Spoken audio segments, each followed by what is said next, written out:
अस्सलाम वालेकुम dear students. How are you. एक नई लेक्चर के साथ हाजिर खिदमत हूँ। इस लेक्चर में हमने पहले जो टॉपिक के ऊपर डिस्कस किया है, इससे लास्ट लेक्चर रास्ट्रो ग्रोथ मॉडल, तो उससे पहले मैंने आपको डिटेल के साथ बताया है कि लीनियर स्टेज मॉडल्स के अंदर कौन कौन से मॉडल आ रहे हैं। उसके बाद फिर क्लासिकल मॉडल आ गए, फिर मॉडर्न मॉडल आ गए, फ्री मार्केट अप्रोच वगैरह। तो लीनियर स्टेज मॉडल के अंदर सबसे पहले हमने रास्ट्रो ग्रोथ मॉडल को डीपली डिस्कस कर चुके हैं। आज हम जिस टॉपिक के ऊपर डिस्कशन करेंगे वो है हॉरिडमर ग्रोथ मॉडल।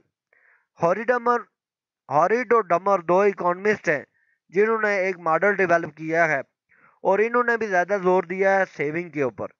अब सेविंग, हॉरिडमर जो है, ये बेसिकली ये this type of model with relate with the Keynesian classical model, क्योंकि केन्स का कॉन्सेप्ट था सेविंग और इन्वेस्टमेंट के ऊपर कि कैसे हम सेविंग और इन्वेस्टमेंट के ऊपर काम कर सकते हैं।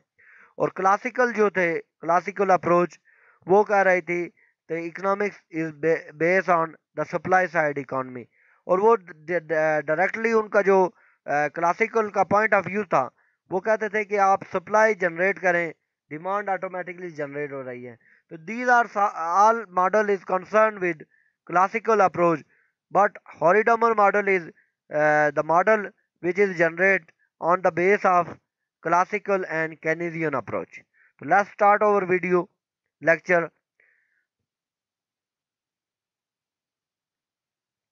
देखें, the main equation of Harrod Domar model is as follows. इसकी जो इक्वेशन है वो आपको मैं दिखाता हूँ कि हरिडमर मॉडल की इक्वेशन क्या कहती है। वो कहता है कि assume a direct economic relationship between the total size of capital K and total GNP Y।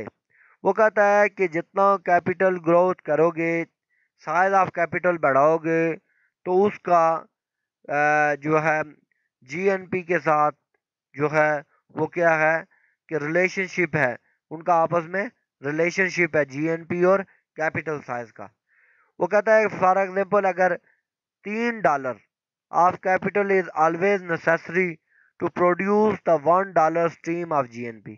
अगर $3 कैपिटल किसी भी प्रोजेक्ट के अंदर आप इन्वेस्ट करेंगे, चेंज इन कैपिटल स्टॉक करेंगे, तो उससे आपकी जीडीपी के अंदर जो है $1 का इजाफा होगा।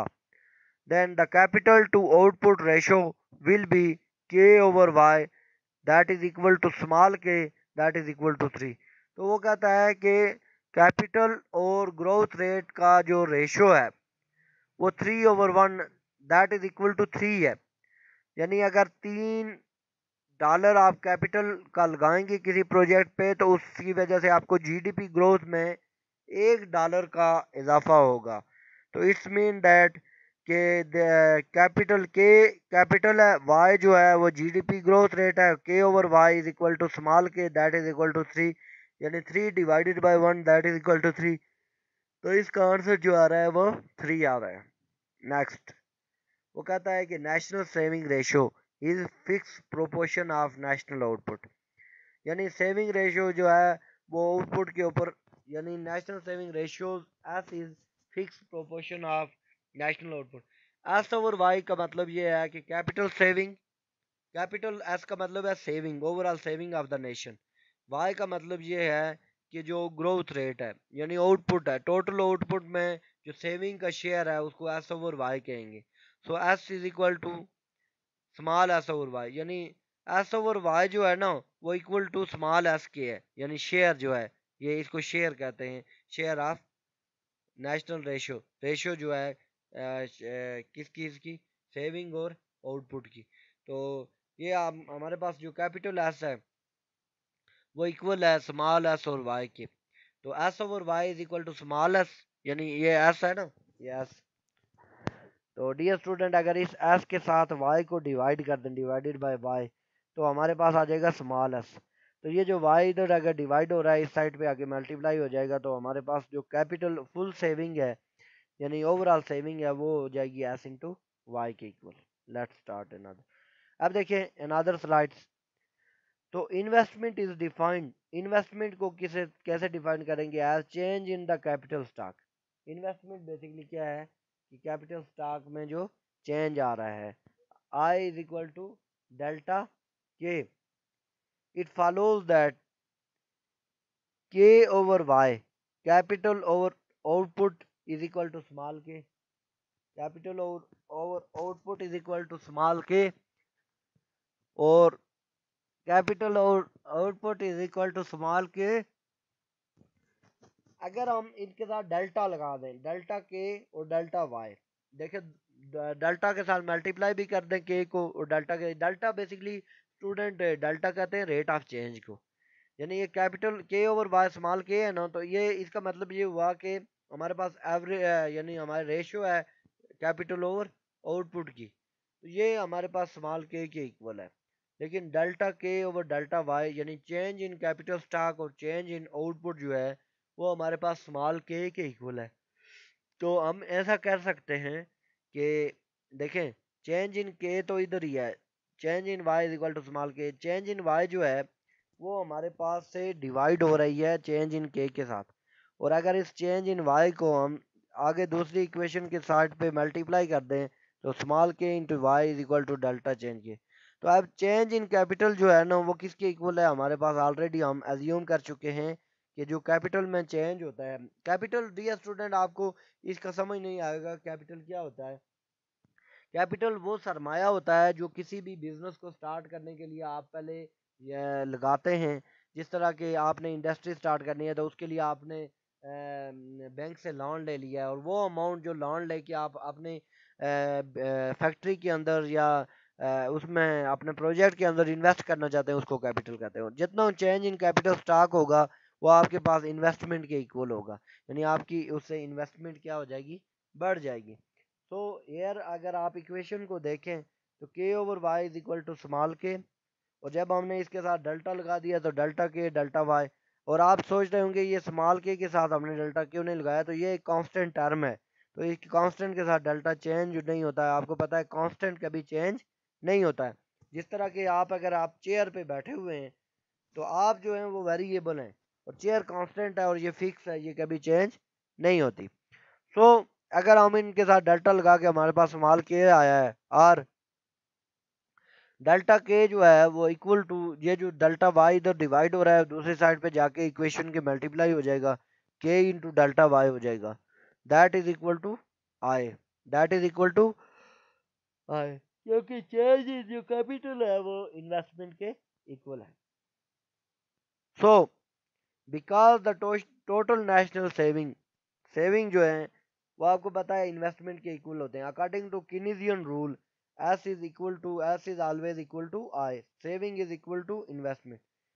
तो S is equal to I और एस वाई। अब देखिए सेविंग के लिए हमने आपको ऊपर बताया था, ये देखिए ये S is equal to S into Y. तो अगर हम एक ऐसा इक्वेशन बना दें S is equal to I यानी saving is equal to investment, तो एस की जगह हम फिर ये पुट कर देंगे एस वाई, कैपिटल एस की जगह ये जो हमने फाइंड आउट किया S is equal to S Y वो पुट कर देंगे, और आई की जगह हमारे पास है चेंज इन कैपिटल, और चेंज इन कैपिटल की जो हमने ये इक्वेशन बनाई है के इंटू डेल्टा वाई, तो ये देखें के इंटू डेल्टा वाई।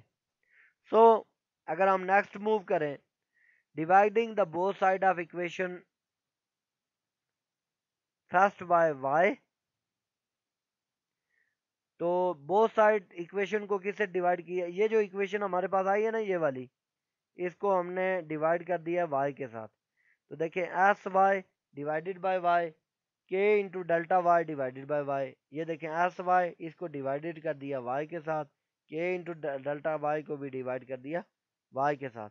सो ये जो y है ना इस y से क्या हो जाएगा, कैंसिल हो जाएगा, तो हमारे पास सिर्फ क्या बचेगा, s बचेगा, और ये साथ के delta y over y, then by K जो है हमारे पास, यानी यहाँ पे सिर्फ s बचा के डेल्टा y ओवर y। तो हम अगर ये जो स्मॉल के है ना इसको हम दूसरी साइड पे इक्वेशन के ले जाएं, s over K is equal to delta Y over Y. तो ये हमारे पास वही get S over K delta Y over Y. अब ये क्या चीज़ है, देखें कि change in output divided by actual output is equal to ratio of saving and capital. Capital और सेविंग की जो रेशियो है, सेविंग और कैपिटल की, यानी सेविंग जितनी बढ़ाएंगे तो हमारी आउटपुट में चेंज आएगी, और कैपिटल की वजह से ये सेविंग और कैपिटल रेशियो जो है ये शो कर रही है कि हमारी इनमें चेंज आने की वजह से हमारी आउटपुट में क्या आ जाएगी, चेंज आ जाएगी। वो जो हमने लास्ट में पढ़ा था कि अगर हम 3 कैपिटल यूज़ करते हैं तो उसके मुकाबले में हमें एक क्या मिलता है, $1 GNP ग्रोथ रेट मिलती है। तो यहाँ पे भी एस ओवर वाई जो है वो सेविंग कैपिटल रेशियो है, और डेल्टा वाई ओवर वाई जो है ना हमारे पास चेंज को शो करता है।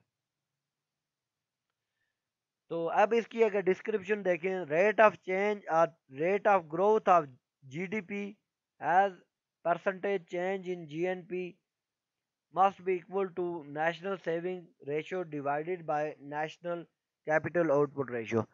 तो जो हमारी जीडीपी में चेंज आ रही है वो सेविंग की जो रेशियो है वो कैपिटल आउटपुट रेशियो के इक्वल है। So we learned that one of the most fundamental tricks of the economic growth and is simply to increase the proportion of national save that is not consumed। तो हमें ये यहाँ से पता चला है कि इनिशियल जो स्टेज हैं ग्रोथ के, उसके लिए हमें सेविंग को बढ़ाना पड़ेगा। अगर हमने अपनी आउटपुट को बढ़ाना है तो उसके लिए मस्ट है कि हमको जो है ना सेविंग को बढ़ाएं और कंज्यूम कम करें। तो हमारे पास जो हमारा इनकम का डी स्टूडेंट प्रोपोर्शन होता है वो होता है Y is equal to C plus S. अगर हम 100 रुपीज इनकम का कमा रहे हैं या 100% इनकम कमा रहे हैं तो वो हमारी दो पोर्शन में डिवाइड हो जाती है। नंबर वन वो कंजम्पशन में डिवाइड हो जाती है, और नंबर टू सेविंग में डिवाइड हो जाती है। और उमूमन सेविंग और कंजम्पशन का जो रेशियो रहता है हमारी इनकम का वो 80 और 20 रहता है। 80% हम कंज्यूम कर देते हैं और 20% सेव कर लेते हैं। तो ये जो हॉरिडमर मॉडल है, हैरिड और डमर, ये दोनों ने ये कॉन्सेप्ट दिया है कि सेविंग जब किसी कंट्री की बढ़ेगी तो सेविंग के बढ़ने की वजह से हमारे पास जो इन्वेस्टमेंट है वो क्या हो जाएगी, फ्यूचर इन्वेस्टमेंट बढ़ जाएगी, जिसकी वजह से हमारी इकोनॉमी जो है वो क्या होना शुरू हो जाएगी, डेवलप होना शुरू हो जाएगी। इन equation D Y over Y, यानी डी वाई भी कह सकते हैं और डेल्टा वाई भी कह सकते हैं। डी वाई भी डेरिवेटिव है चेंज, और डेल्टा वाई भी जो है वो डेरिवेटिव है। डी वाई भी कहते हैं, डेल्टा वाई भी कहते हैं, कर्ली वाई भी कहते हैं।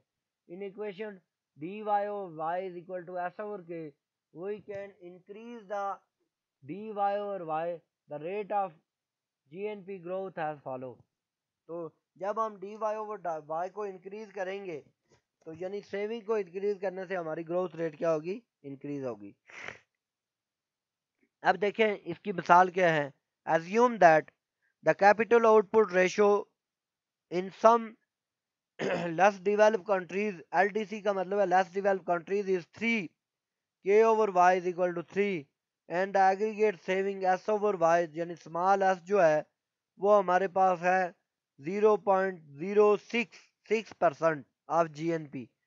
तो जब हम ये डालेंगे तो it follows that the country can grow at the rate of 2% per year. यानी हमारे पास स्मॉल एस हमारे पास यहाँ पे गिवन कितना है जी, 6%, 0 तो इसकी जगह हम 6% डालेंगे, और हमारे पास कैपिटल आउटपुट रेशियो जो है वो हमारे पास से अगर वो है कितनी 3, तो हम 3 डिवाइडेड बाय 0.06 करेंगे तो हमारे पास जीडीपी जो ग्रोथ आएगी वो 2% आएगी। ये you can calculate this dear student कि ये स्मॉल जो एस की जगह है हम 0.06 डाल देते हैं, नो, स्मॉल एस की जगह हम सेविंग एस की जगह 0.06 डिवाइडेड बाय जो हमारे पास कैपिटल आउटपुट रेशियो है उसकी जो स्मॉल के है इसकी जगह हम 3 डालें तो हमारे पास आंसर आएगा 2%। इसका मतलब ये है कि अगर हमारे पास सेविंग हम अगर अपनी हमारे पास 100% इनकम है, तो अगर हम उसकी 6% सेविंग करें, तो इसका मतलब ये है कि 100 को 6 से मल्टीप्लाई करें, डिवाइड करें, तो हमारे पास 6 आता है। तो 94% अगर हम अपनी इनकम का 100 में से कंज्यूम करें और 6% सेव करें, तो उसकी वजह से हमारी जो जीडीपी ग्रोथ रेट आएगी कंट्री की, वो एनुअल 2% आएगी। तो this is the point of view of Hari demon. फिर देखें एक example, if the saving rate is increase from 6 to 15%। अगर हम हमारा सेविंग रेट जो है वो इंक्रीज हो जाए 6 से 15% थ्रू इंक्रीज द टैक्स, हम टैक्स बढ़ा दें, या फिर फॉरेन एड आ जाए हमारे पास, या जनरल कंजम्पशन सेक्रीफाइस कर दे, यानी हम कंजम्पशन को छोड़ के हम अपना क्या करें कि पहले हम 94 रुपीज़ जो है कंज्यूम कर रहे थे, तो अब हमें 85 रुपीज़ कंज्यूम करने पड़ेंगे, और 15 रुपीज़ जो है 15 रुपीज़ हमें सेव करने पड़ेंगे। उसकी वजह से क्या होगा, इसी इक्वेशन में अब हम क्या डालेंगे, 6 to 15%। 15% का मतलब है हम एस की जगह 15% लिखेंगे, यानी 0.15 डिवाइडेड बाय ये 3 करेंगे। ये जो 3 आपके पास कैपिटल आउटपुट रेशियो स्मॉल के आ गया है, तो जो आपके पास आंसर आएगा वो है 5% आएगा। यानी पहले 6% था तो 2% आ रहा था, अब 3 करेंगे तो 5% आएगा। यानी देखो, सेविंग को बढ़ाने की वजह से आपकी ग्रोथ रेट भी क्या हो रही है, बढ़ रही है, can be increase from 2 to 5%। In short, Aridamer growth model is delta y over y, delta y over y, that is equal to s over k. Delta y over y is change in output, s means saving, output over output ratio, capital over output ratio, s over k, where y stand for the national income, s is the saving rate, and the k is the capital output ratio. So So the left hand side of the expression represent the growth rate of income। ये जो left hand side है ये growth rate of income को show कर रही है, delta Y over Y, with the given technology remain constant. यहाँ पे टेक्नोलॉजी को कांस्टेंट है। The growth rate of national income is directly proportional to saving. देखो, growth rate of national income जो है वो डायरेक्टली प्रोपोर्शनल क्या है, सेविंग के। जितनी सेविंग आप बढ़ाएंगे उसकी वजह से ग्रोथ रेट बढ़ेगी, सेविंग कम करेंगे तो ग्रोथ रेट भी कम होगी।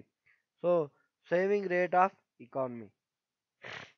इस मॉडल के ऊपर कोई क्रिटिक्स भी किए गए हैं, जो क्रिटिसिज्म ऑफ द मॉडल, यानी इस मॉडल के ऊपर क्रिटिसिज्म भी आई है, वो क्या है, the stage model of the development place too much importance on saving. उन्होंने कहा कि इस मॉडल ने बहुत ज़्यादा एम्फोसिस किया है ऑन सेविंग के ऊपर, बहुत ज़्यादा एम्फोसिस किसके ऊपर किया है, सेविंग के ऊपर। while the saving and investment are necessary condition for development, ये सेविंग और इन्वेस्टमेंट नेसेसरी कंडीशन है डेवलपमेंट के लिए, they are definitely not the sufficient condition, ये ज़रूरी नहीं है, यानी ज़रूरी तो है लेकिन ये सफिशिएंट नहीं है। हम इसको ये नहीं कह सकते कि ये एज इट इज़ यही करें, सेविंग और इन्वेस्टमेंट ही करें तो उसकी वजह से हमारी ग्रोथ आ जाएगी, ऐसा मुमकिन नहीं है। बाज़ औक़ात ऐसा होता है कि लोग सेव करते हैं लेकिन उसको वो जो है घरों में सेव कर लेते हैं। जिस तरह इकोनॉमिक्स के अंदर मैक्रो इकोनॉमिक ग्रेट डिप्रेशन आया था, मैंने आपको वीडियो जो है इससे पहले लेक्चर दे चुका हूँ मैक्रो इकोनॉमिक्स का। तो ग्रेट डिप्रेशन में भी लोग सेविंग तो कर रहे थे लेकिन वो बैंकों के बजाय घरों में कर रहे थे, जिसकी वजह से ये हुआ कि जो है सप्लाई ऑफ मनी डिक्रीज होना शुरू हो गई, कम होना शुरू हो गई, और उसकी वजह से मार्केट के अंदर लोग खरीदारी कम करना शुरू कर दी। जब खरीदारी कम हुई तो उसकी वजह से इकोनॉमी में डिप्रेशन आ गया। तो ये नेसेसरी कंडीशन तो है लेकिन सफिशिएंट नहीं है। तो ये डियर स्टूडेंट, ये इसके ऊपर क्रिटिसिज्म था। और इस मॉडल में मैंने आपको बेसिकली जो डिस्कस किया है कि सेविंग को हरीडमो ने बहुत ज़्यादा इंपॉर्टेंस दी है। इसके अलावा ये मॉडल ये भी है कि डियर स्टूडेंट आपको ये बताता है कि इन शॉर्ट कि इकोनॉमी में इन्फ्लेशन भी आ जाती है और डिफ्लेशन भी आ जाती है। और जब इन्फ्लेशन आ जाती है तो आपको पता है, या डिफ्लेशन आती है तो इसके तीन स्टेज हैं। यानी एक एक्चुअल ग्रोथ रेट है, एक वारंटीड ग्रोथ रेट है और एक नेचुरल ग्रोथ रेट है। नेचुरल ग्रोथ रेट जो होता है वो मतलब जितना कुदरती जो ग्रोथ रेट आपका हो रहा होता है, एक्चुअल जो अभी आपके पास अवेलेबल है, और वारंटीड ग्रोथ रेट जो आप करना चाहते हैं।